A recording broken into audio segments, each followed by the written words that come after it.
Dobrodošli i hvala što ste nam se pridružili. Danas se bavimo jednim od najčešće raspravljenih i pogrešno shvaćenih pojmova vezanih uz europski kontekst obrazovnih institucija, europskim identitetom. Što on zapravo označava? Je li kulturni, politički, građanski? I što to znači za studente, posebno one koji dolaze iz Ukrajine? Hajdemo to malo otpakirati.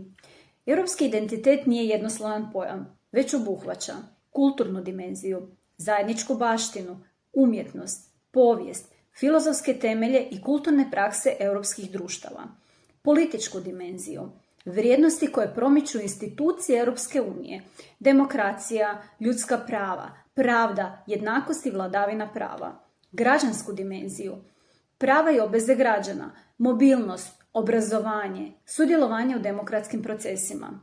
Sve se ove razine preklapaju, ali nisu iste, što cijelu temu čini prilično složenom. Europski i nacionalni identitet nisu suprotnosti. Jedna od najčešće zabluda s kojom se tutori susreću jest ideja kako prihvaćanje europskog identiteta znači napuštanje nacionalnog. U stvarnosti, identiteti se nadopunjuju. Netko može biti Hrvat i Europljanin, i Ukrajinac i Europljanin. Ti se identiteti mogu međusobno jačati, a ne isključivati. To je posebno važno u radu s ukrajinskim studentima koji prolaze kroz brze društvene, političke i osobne promjene. Istraživanje u sklopu našeg Ukrastud projekta bavilo se između ostalog europskim identitetom u psihološkom smislu. Naš upitnik mjerio je doživljaj uključenosti, osjećaj pripadanja, odnosno identifikacije s Europskom unijom, psihičko i socijalno blagostanje, međugrupni kontakt, interakciju lokalnih i ukrajinskih studenata. Pokazalo se kako pozitivan kontakt s populacijom zemlje domaćina predviđa povoljnije stavove prema njezinim pripadnicima, ali i šire, prema drugim europskim nacijama. Kod ukrajinskih studenata, bilo na inozemnom ili ukrajinskim sveučilištima, pozitivan međugrupni kontakt povezan je izravno i neizravno putem povoljnijih stavova s izraženjem europskom identifikacijom. Iz svega se može zaključiti da intervencije koje potiču pozitivan međugrupni kontakt mogu pridonijeti većoj identifikaciji ukrajinskih studenata s Europskom unijom. Ovi rezultati snažno se odnose na način na koji studenti grade i doživljavaju svoj identitet. Nadalje, za europski identitet značajnu ulogu ima i sljedeće: uključenost i pravedno postupanje koje utječu na osjećaj pripadanja. Naime, osobe koje se osjećaju uključenima u akademske i društvene aktivnosti pokazuju izraženiji osjećaj pripadanja sveučilišnoj zajednici.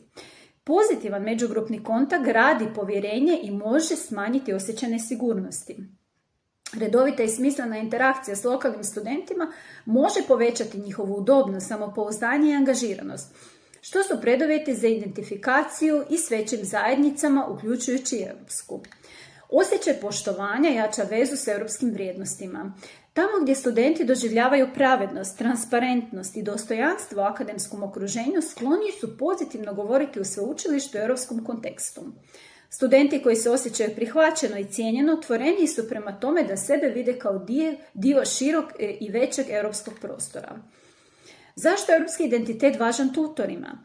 Tutori oblikuju studentsku svakodnevicu, njihova komunikacija, očekivanja i stil odnosa izravno utječu na studentsko iskustvo, uključenosti, poštovanja, uvažavanja i osjećaja osobne agencije. Za ukrajinske studente, čiji identitet može biti oblikovan raseljenjem, nesigurnošću ili ratom, uloga tutora posebno je značajna. Europski identitet postaje opipljiv kada se živi kroz pravedno ocjenjivanje, otvoreno za dijalog, transparentne procese, poštovanje različitosti te mogućnost za sudjelovanje. Tutori ne predaju europskom identitetu. Vaša je uloga da utjelovljujete kroz praksu. I za kraj jedno pitanje za promišljanje. Postavite svojim studentima, naravno i sebi, pitanje: što za vas u praksi znači biti Europljanin? Ne u teoriji, ne u dokumentima i sporazumima, nego u stvarnom, svakodnevnom iskustvu pripadanja zajednici izgrađenoj na zajedničkim vrijednostima. Takva pitanja često otvaraju dublje razgovore nego bilo koje formalno predavanje.